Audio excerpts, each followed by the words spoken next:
இந்த கயத்துக்கு வெளியில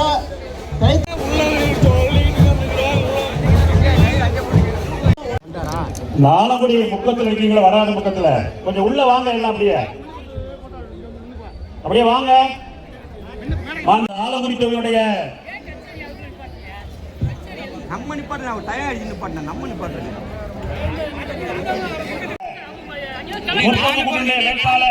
அவங்க நிப்பாட்டிட்டாங்க. இந்த கேளுங்க இங்க நான் என்ன பண்ணேன்? சிவகங்கை நல்லநாதன் அவர்களுக்கு அப்படியே உள்ள வாங்க. மாணிக்கா அந்த பாட்டை போட்டு விடுங்க.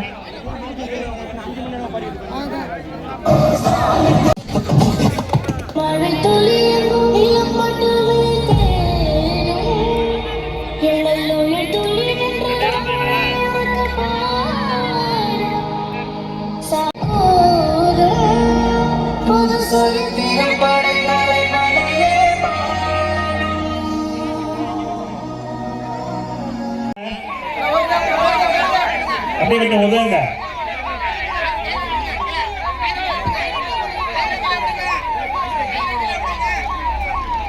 கொஞ்சம் வழி விடுங்க. அப்படியே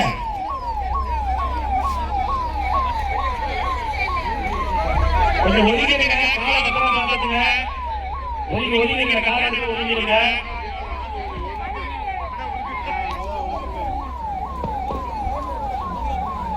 எல்லோருக்குமா புனித நீர் வந்து அங்கே ஏற்பாடு செய்து வைக்கப்பட்டுள்ளது. புனித நீர் தேவைப்படுவோர் அந்தந்த இடங்களில் சென்று எடுத்துக் கொள்ளுமாறு அன்போடு கேட்டுக்கொள்கின்றோம். புனித நீர் அனைவருக்கும் ஏற்பாடு செய்யப்பட்டுள்ளது. தண்ணீர் தேவைப்படுவோர் பல இடங்களில் அதை ஏற்பாடு செய்யப்பட்டு வைக்கப்பட்டிருக்கிறது. ஆகவே அனைவரும் எடுத்து உணவு தண்ணீர் அருந்துமாறு அன்போடு கேட்டுக்கொள்கின்றோம். நாளை காலை சரியாக 11 ஆலங்குடி வட்டாட்சியர் அலுவலகத்தில் மாண்புமிகு அமைச்சர் சிவகங்கை ஐயனாதன் எம்பி அவர்கள் தனது வேட்புமனுவை நாளைக்கு இங்கே தாக்கல் செய்ய உள்ளார்கள். அதுபோது மதசார்பற்ற முற்போக்கு முன்னணியை சேர்ந்த அனைத்து நிர்வாகிகளும் சைட்ல நின்று பிடிங்க. ஒண்ணு இது இல்லை, சைட்ல நின்று பிடிங்க. ஏன்னா அவர் பேசக்கூடிய இடம் அந்த இடம் தான். கொஞ்சம் நண்பர் மாணிக்கத்துக்கு ஒரு அன்பு வேண்டுகோள். மாணிக்க எங்க இருக்கீங்க? டெப்டி சிஎம் உங்க மைக் ஒன்று கொடுத்துருவோம். அங்கே ஆள் நிற்குதா? சரி சரி, கவனமா கையில் வச்சு. மாண்புமிகு அமைச்சர் சிவகங்கை மெய்யநாதன் அவர்களுக்கு உதயசூரியன் சின்னத்திலே வாக்கு கேட்டு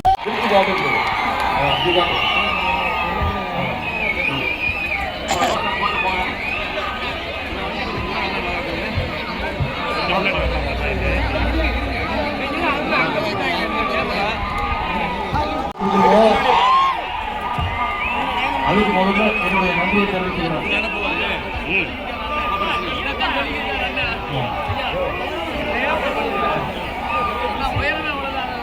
போன சட்டமன்ற தேர்தல் போது 2021 ஆண்டு இதே தெருவில் இதே இடத்துல வந்து அந்த மையநாதன் அவர்களுக்கு நான் வாக்கு கேட்டேன். கரெக்டா?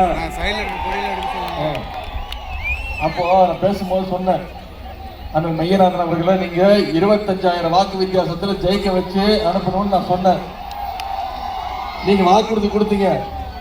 கொடுத்த வாக்குறுதியை செஞ்சு காட்டிட்டீங்க. இப்ப மீண்டும் நம்முடைய சட்டமன்ற தேர்தல் 2026 சட்டமன்ற தேர்தல், அதுக்கு தலைவர் அவர்கள் பல ஊர்களுக்கு போயிட்டு இருக்காங்க. எல்லா மாவட்டத்துக்கு போய் மக்களை சந்திச்சு வாக்கு கேட்டுட்டு இருக்காங்க. 5 தொகுதி 6 தொகுதின்னு மக்களை சந்திச்சு, நம்முடைய கூட்டணி கட்சி தோழர்களை சந்திச்சு, மகளிரை சந்திச்சு உதயசூரியன் சின்னத்திற்கு வாக்களிக்கணும்னு என் பிரச்சாரத்தை செஞ்சுட்டு வரேன். அப்படிதான் இன்னைக்கு இங்க வந்து உங்களை எல்லாம் பார்த்து எல்லாரும் தயவு செஞ்சு உதயசூரியன் சின்னத்துல அந்த மையநாதன் அவர்களுக்கு. ஆனா இங்க வந்ததுக்கு அப்புறம் தான் தெரியுது, நீங்க எல்லாம் ஏற்கனவே ஒரு முடிவு பண்ணி வச்சுட்டீங்க. கரெக்டா? என்ன தீர்மானம் பண்ணி வச்சு, என்ன முடிவு எடுத்து வச்சிருக்கீங்க? எந்த சின்னம்? கையை காட்டி சொல்லுங்க. எந்த சின்னம்? உதயசூரியன் சின்னத்துல போன முறை 25,000 வாக்கு, இந்த முறை 50,000 வாக்கு வித்தியாசத்துல அந்த மெய்யநாதன் அவர்களை நீங்க ஜெயிக்க வைக்கணும். செய்வீங்க? ஆலங்குடி தொகுதி மக்கள் ரொம்ப ஷார்ப்பு, சொன்னா செஞ்சு காட்டிருக்கீங்க. அண்ணன் செல்லப்பாண்டியன் அவர்களுக்கும், புதுக்கோட்டை தொகுதி வேட்பாளர் மருத்துவர் முத்துராஜா அவர்களுக்கும், மாவட்ட கழக துணை செயலாளர்கள் ஞான இளங்கோவன் ஸ்ரீதேவி அவர்களுக்கும், அயலகணி செயலாளர் சகோதரர் அப்துல்லா அவர்களுக்கும், சகோதரர் கீரை தமிழ்ராஜா, பொதுக்குழு உறுப்பினர்கள் ஆர்.வி. செல்வம், KM சுப்பிரமணியன், மாவட்ட இளைஞர் அமைப்பாளர் மணிராஜன், சட்டமன்ற தொகுதிக்கு உட்பட்ட ஒன்றிய நகர பேரூர் கழக செயலாளர் KPKT தங்கமணி,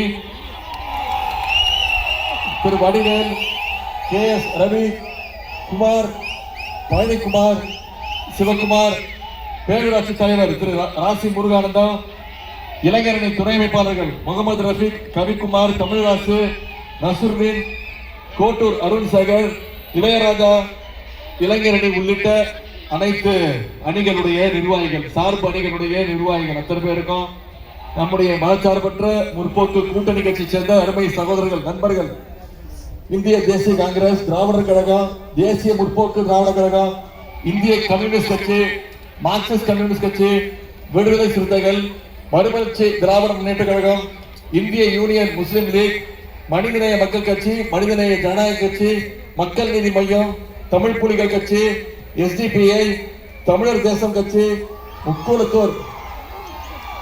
முக்கோலத்தோர் புலிப்படை, மூவேந்தர் முன்னேற்ற கழகம், சமத்துவ மக்கள் கழகம், ஆதி தமிழர் கட்சி, திராவிட தமிழர் கட்சி, மக்கள் விடுதலை கட்சி, ஆதி தமிழர் பேரவை உள்ளிட்ட அனைத்து நம்முடைய கூட்டணி கட்சி அனைத்து நண்பர்களுக்கும், இங்க பெருமளவில் வந்திருக்கக்கூடிய எனது அருமை தாய்மார்கள், அக்காக்களுக்கும், தங்கைகளுக்கும், பாட்டிகள் அத்தனை பேருக்கும், அதே போல முத்தமிழர் கலைஞருடைய உயிரினும் மேலான அன்பு உடன்பிறப்புகள் உங்க அத்தனை பேருக்கும் முதல்ல என்ன நன்றியை நான் தெரிவிச்சுக்கிறேன்.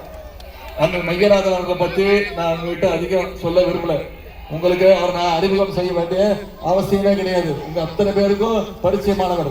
உங்கள ஒருத்தர் அண்ணன் மையநாதன் அவர்கள், இந்த தொகுதியினுடைய வெற்றி வேட்பாளர், நிச்சயம் வெற்றி உறுதி.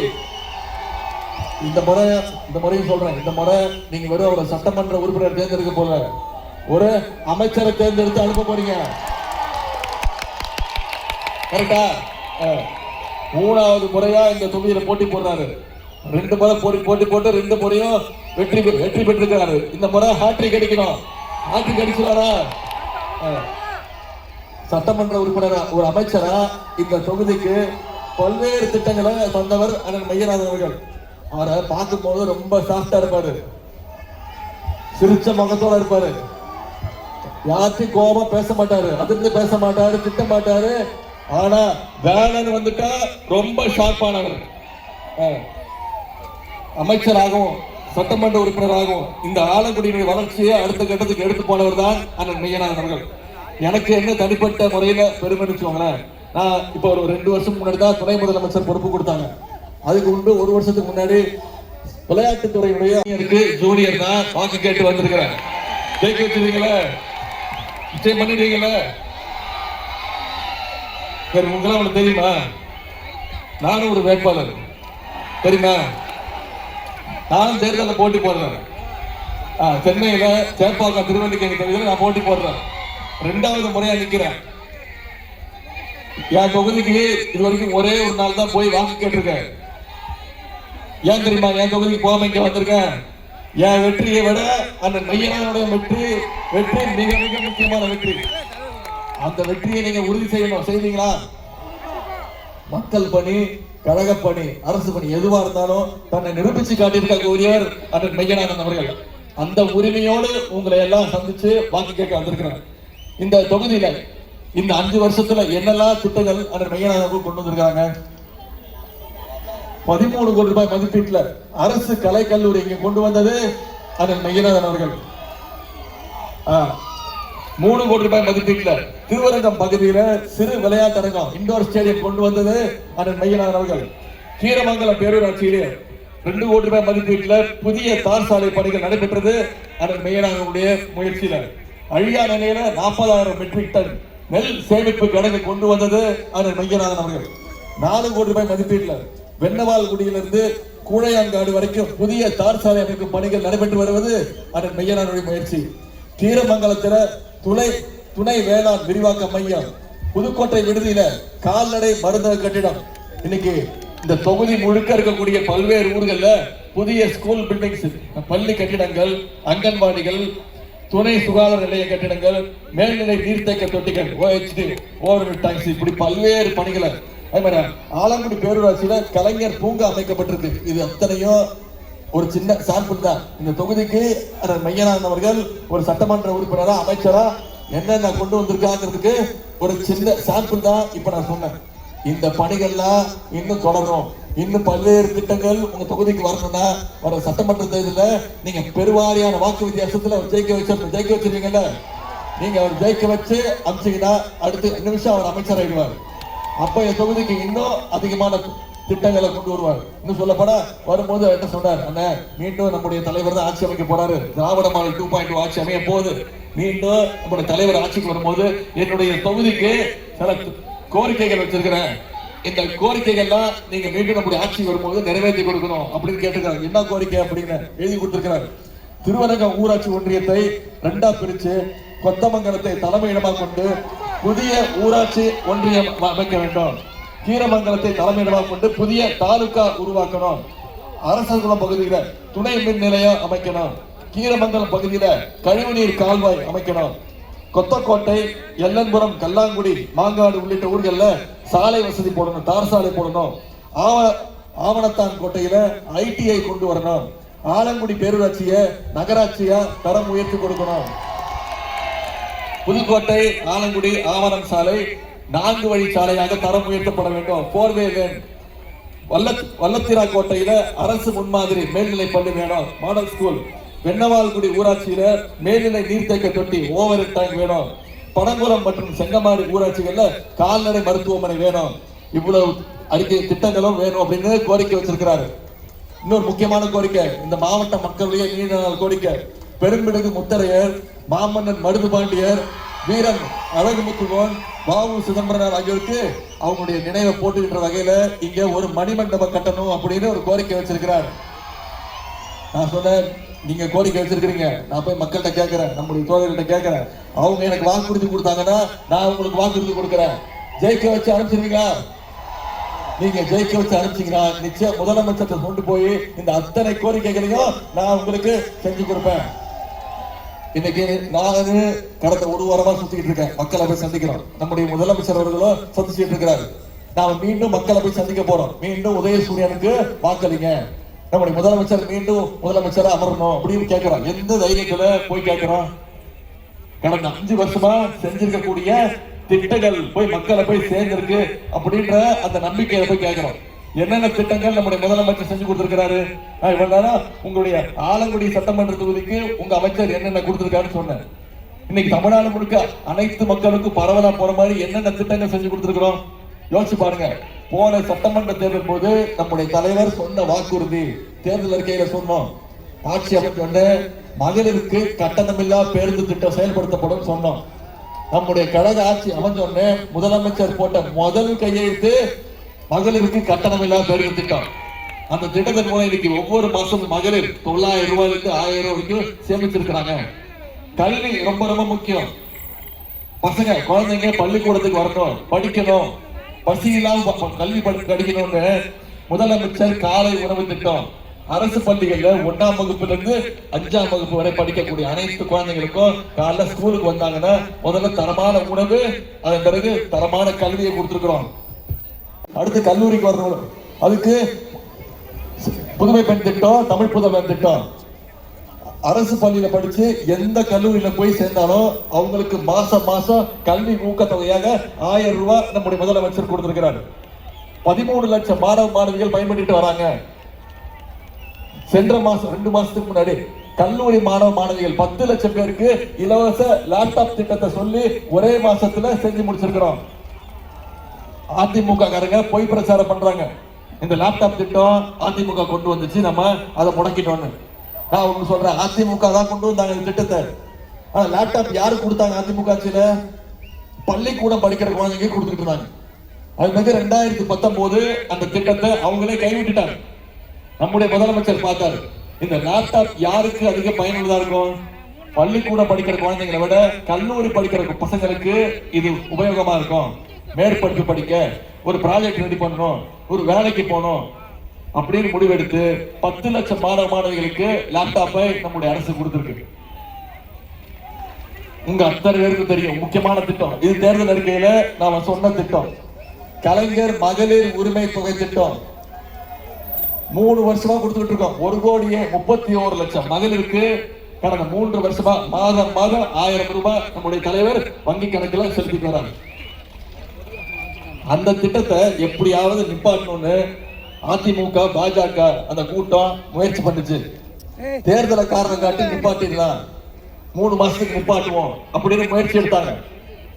நம்ம தலைவர் என்ன பண்ணாரு, அந்த சூழ்ச்சி எல்லாம் முறியடிக்கிற மாதிரி பிப்ரவரி மாசம், மார்ச் மாசம், ஏப்ரல் மாசம் 3 மாசம் சேர்த்து 3000, கோடை கால சிறப்பு நிதி 2000, 5000 ரூபாய் 1,31,00,000 மகளிருக்கு ஒரே பேமெண்ட்ல நம்முடைய தலைவர் கொடுத்தாரு.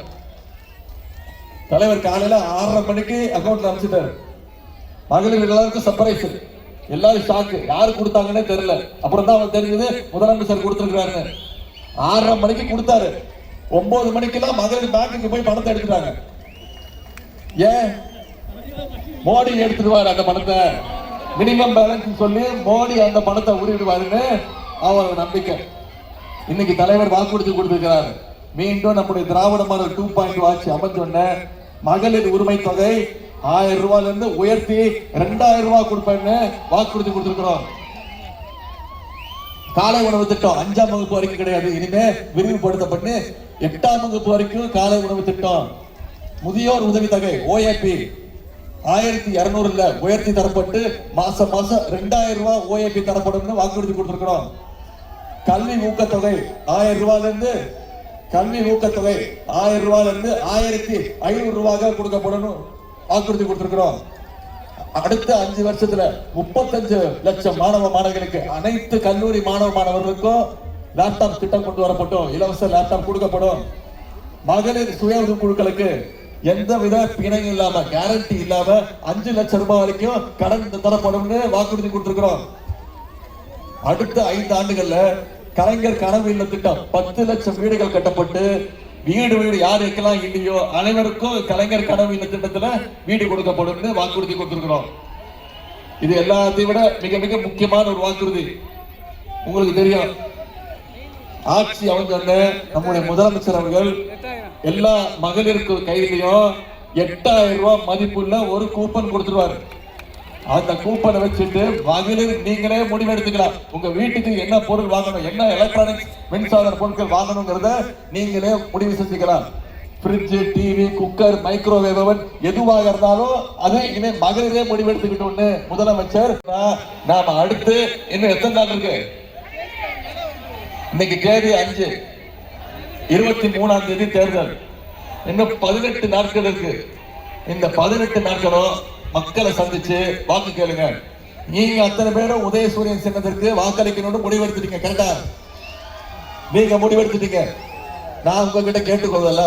உதயநிதி வந்தாப்ல பேசினாரு, திட்டங்களை பற்றி சொன்னாரு, வாக்குறுதிகள் சொன்னாரு, போயிட்டாரு, கலந்து போயிட்டோன்னு இருக்கக்கூடாது. அடுத்த 18 நாள் இந்த பிரச்சாரத்தை உங்க பகுதியில் இருக்கக்கூடிய மக்கள்கிட்ட கொண்டு போய் நீங்க சேர்க்கணும். ஒவ்வொரு தெருவா போங்க, ஒவ்வொரு வீடா போங்க, ஒவ்வொரு வாக்காளரா சந்திங்க.